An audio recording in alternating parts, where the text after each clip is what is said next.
اډوانسډ ایکسل په نهم درس کې وایي چې څرنګه کولی شو له یو لیست نه یونیک ویلیوز ایکسټراکټ کړو.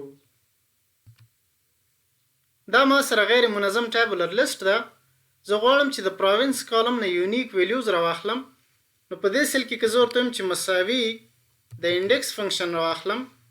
په انډیکس فنکشن باندې مو د انټرمیډیټ ایکسل په 15 او 26 درس کې په تفصیل سره کار کړی وو. په هغې کې مثلا د پروینس کالم ورته تر دې ځای انتخابوم، F4 بټن پس کې کاږم چې لاک شي، کومه ورکوم او پر رو نمبر ارګومنټ کې ورته یو ورکوم، قوس بند انټر. ګورئ دلته به راته غزني راواخلي، خو دا سیل که زه انتخاب کړم او لاندې ډریګ کړم، په دې سیل کې راته بیا غزني راواخیسته. په همدې سیل کې که زه یو ډبل کلیک کړم او دا یو ورته په 3 باندې تبدیل کړم، انټر. اوس ګورئ په دې سیل کې راته دا ویلیو راواخیسته. همدغه شان که دا سیل بیا انتخاب کړم او لاندې ډریګ کړم او دا 3 ورته په 15 باندې تبدیل کړم، انټر. ګورئ دلته راته دا ویلیو راواخیسته. دا سیل که بیا انتخاب کړم او لاندې ډریګ کړم، په دې سیل کې بیا یو ډبل کلیک کوم او د 15 پر ځای ورته ټایپ کوم، انټر. دلته ګورئ د پکتیکا لومړنۍ ویلیو راواخیسته. زه غواړم چې دا د رو نمبر ارګومنټ ورته په ډاینامیک شکل راواخلم. مطلب که زه دا فنکشن لاندې ډریګ کوم، دا عدد دې ورسره په خپله اپډیټ کیږي. اسکیپ. په دې سیل کې که زه ورته وایم چې مساوي د کاونټف فنکشن راواخلم. په کاونټف فنکشن باندې مو د انټرمیډیټ ایکسل په 2 درس کې په تفصیل سره کار کړی وو. ګورئ په رینج ارګومنټ کې که زه ورته دا لیست انتخاب کړم، F4 بټن پس کې کاږم چې لاک شي، کومه ورکوم او په کرایټیریا ارګومنټ کې ورته دا سیل انتخابوم، قوس بند انټر. ګورئ 3 راته راکړه، ځکه په دې لیست کې چې ما ورته انتخاب که غزني 3 ځله تکرار شوی ده. خو دا د کاونټف فنکشن که زه ورته برعکس راواخلم، مساوي کاونټف، په رینج کې ورته دا سیل انتخاب کړم، کومه او په کرایټیریا کې ورته دا مکمل لیست انتخاب کړم، F4 بټن پس کې کاږم چې لاک شي، قوس بند. اوس ګورئ که انټر پس کې کاږم، دلته به راته 0 راکوي. خو که په همدې سیل کې یو ډبل کلیک کړم، دا مکمل فنکشن انتخاب کړم، د F9 بټن پس کې کاږم، ګورئ د صرف 3 پر ځای راته مکمل ارې راخیستې ده. کنټرول زد. ځکه دا فنکشن اوس په داسې قسم کار کوي چې دا ویلیو په دې هر سیل کې ګوري، نو په کوم سیل کې چې همدا ویلیو موجوده وي د هغې دپاره راته یو راکوي، او په کوم سیل کې چې د دې ویلیو نه غیر بله ویلیو وي بیا به راته 0 راکوي.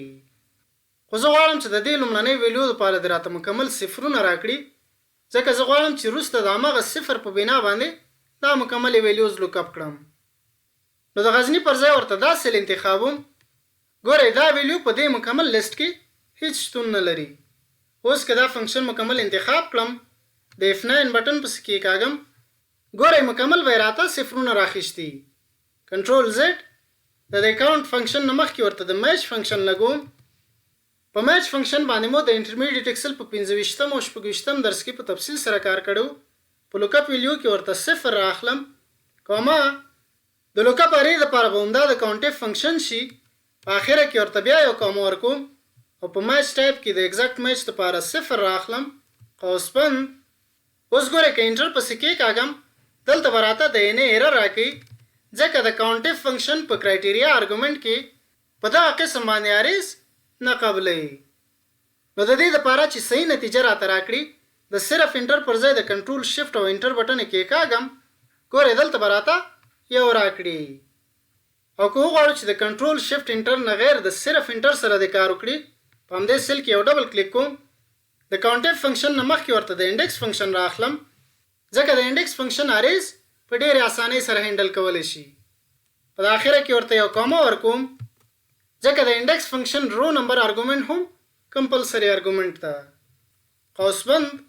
اوس ګورئ که صرف انټر هم پسې کېږم، دلته به راته صحیح نتیجه راوباسي. دا سیل که زه انتخاب کړم او لاندې ډریګ کړم، ګورئ دلته یې د خوست دپاره راته 3 راویسته. همدا سیل که بیا لاندې ډریګ کړم، دلته به راته بیا یو راکوي. په دې سیل کې یو ډبل کلیک کوم او د صرف خوست پر ځای ورته غزني او خوست دواړه انتخابوم، انټر. ګورئ دلته یې راته 15 راویسته. د دې دپاره چې دا ریفرنس هم په ډاینامیک شکل تغییر وکړي، په دې لومړني سیل کې یو ډبل کلیک کوم او د دې G7 نه وروسته ورته کولن ورکوم، بیا ورته همدا G7 ټایپ کوم. خو دا لومړنی G7 انتخابوم او د F4 بټن پسې کېکاږم چې لاک شي. انټر. اوس که دا سیل انتخاب کړم او تر اخره ډریګ کړم، ګوره د پکتیکا دپاره یې راته وره واخیسته او په دې سیل کې یو ډبل کلیک کړم، دا ریفرنس هم ورسره په خپله تغییر خوري. اسکیپ. په دې لومړني سیل کې یو ډبل کلیک کوم او د دې څو دانو سیلز پر ځای به ورته د پروینس کالم مکمل انتخاب کړم، د F4 بټن پسې کېکاږم چې لاک شي. انټر. په دې سیل کې بیا یو ډبل کلیک کوم، دا مکمل فنکشن به انتخاب کړم، کنټرول C. اسکیپ. په دې سیل کې ډبل کلیک کوم او د دې یو پر ځای به ورته هماغه فنکشن پیسټ کړم، کنټرول V. انټر. اوس که دا سیل انتخاب کړم او تر اخره ډریګ کړم، ګورئ د دې لیست نه راته مکمل یونیک ویلیوز د لیست په شکل راویستي او دې سیلز ته اوس ضرورت نشته، نو دا به مکمل انتخاب کړم او واپس به یې ډیلیټ کړم. که غواړئ چې د دې انې ایررز پر ځای د راته خالي سیلز راکړي، په دې لومړني سیل کې بیا یو ډبل کلیک کړئ، د انډکس فنکشن نه مخکې ورته د F ایرر فنکشن راواخلئ او په اخره کې ورته یو کاما ورکړئ. په ویلیو F ایرر کې ورته وایي چې بیا راته خالي سیل راکړه، قوس بند. انټر. دا سیل ورته انتخاب کړئ او تر اخره یې ډریګ کړئ. ګورئ د هغه ایررز پر ځای راته مکمل خالي سیلز راکړه او دا لیست مکمل ډاینامیک ده. که چیرته په پروینس کالم کې تاسو کوم تغییرات راوړئ، دا لیست ورسره په خپل اپډیټ کیږي.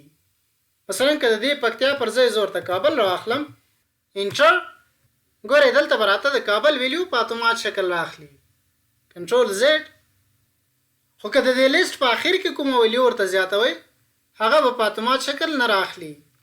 مثلا د دې لیست په اخر کې زه ورته کابل ورکوم، انټر. ګورئ دې لیست کې که وګورو د کابل ویلیو یې نه ده راخیستې، کنټرول Z.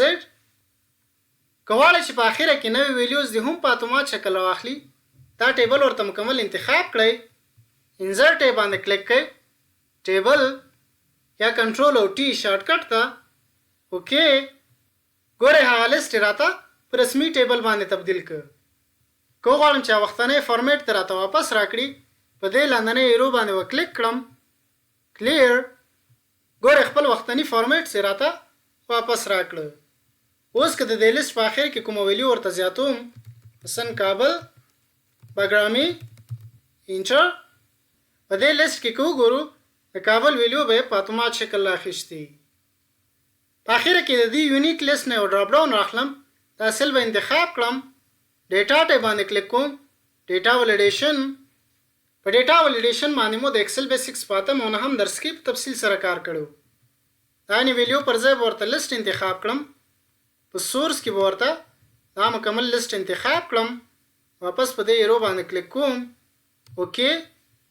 اوس ګورئ که په دې ایرو باندې کلیک کړم، دا مکمل لیست به راته د ډراپ ډاون په شکل راخیستی. خو دلته ګورئ د خالي سیلز هم راخیستي دي. که زه وغواړم چې د خالي سیلز دې نه راخلي، نو په دې سیل کې ورته وایم چې مساوي د آفسیټ فنکشن راخلم. په آفسیټ فنکشن باندې مو د اډوانس ایکسل په 3 درس کې په تفصیل سره کار کړو. په ریفرنس کې به ورته دا سیل انتخاب کړم، کاما ورکوم، روز نمبر ارګومنټ ته ضرورت نشته، بیا کاما ورکوم، کالمز نمبر ارګومنټ ته هم ضرورت نشته، بیا کاما ورکوم. په هایټ ارګومنټ کې کثیر ته ورته د کاونټي فنکشن راواخلم.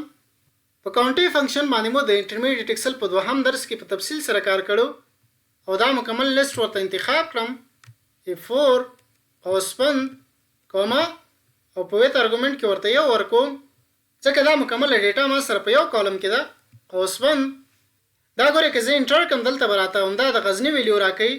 خو که چیرته په همدې سیل کې یو ډبل کلیک کړم، دا مکمل فنکشن ورته انتخاب کړم، د F9 بټن پسې کېکاږم، ګورئ دلته راته دا مکمل لیست دارې په شکل راخیستې ده، خو دا خالي سیلز یې پکې بیا هم راخیستې دي، کنټرول Z. نو د کاونټیف فنکشن پر ځای ورته د کاونټیف فنکشن راخلم، کاونټیف. په رینج کې به ورته دا مکمل رینج انتخاب کړم، F4 بټن پسې کېکاږم چې لاک شي، کاما ورکوم او په کرایټیریا کې ورته وایم چې ډبل کوټیشنز کوېشن مارک اسټریسک بیا ډبل کوټیشنز قوس بند. په وایلډ کارډز باندې مو د انټرمیډیټ ایکسل په 11 درس کې په تفصیل سره کار کړو. اوس ګورئ که دا فنکشن مکمل انتخاب کړم، د F9 بټن پسې کېکاږم. ګوره په هغه اخره کې دا خالي سیلز راته نه دي راخیستي. کنټرول زد دا فنکشن به مکمله کاپي کړم. کنټرول سی دا سیل به انتخاب کړم. په ډیټا ټیب کې ډیټا ولیډیشن باندې کلیک کوم. لیست مې ورته مخکې انتخاب کړی دا او د دې ریفرنس پر ځای به ورته هماغه فنکشن پیسټ کړم. کنټرول وی اوکې. اوس ګوره که په دې ډراپ ډاون باندې کلیک کړم ګوره د دې خالي سیلز نه غیر راته مکمل ویلیوز راخیستې دي او دا سیل به ورته واپس ډیلیټ کړم. دا درس تر همدې ځای و. که ویډیو مو خوښه شوې ویډیو درسره لایک کړئ، ملګرو سره یې شریک کړئ او د آینده درسونو دپاره چینل سبسکرایب کړئ. ډېره زیاته مننه.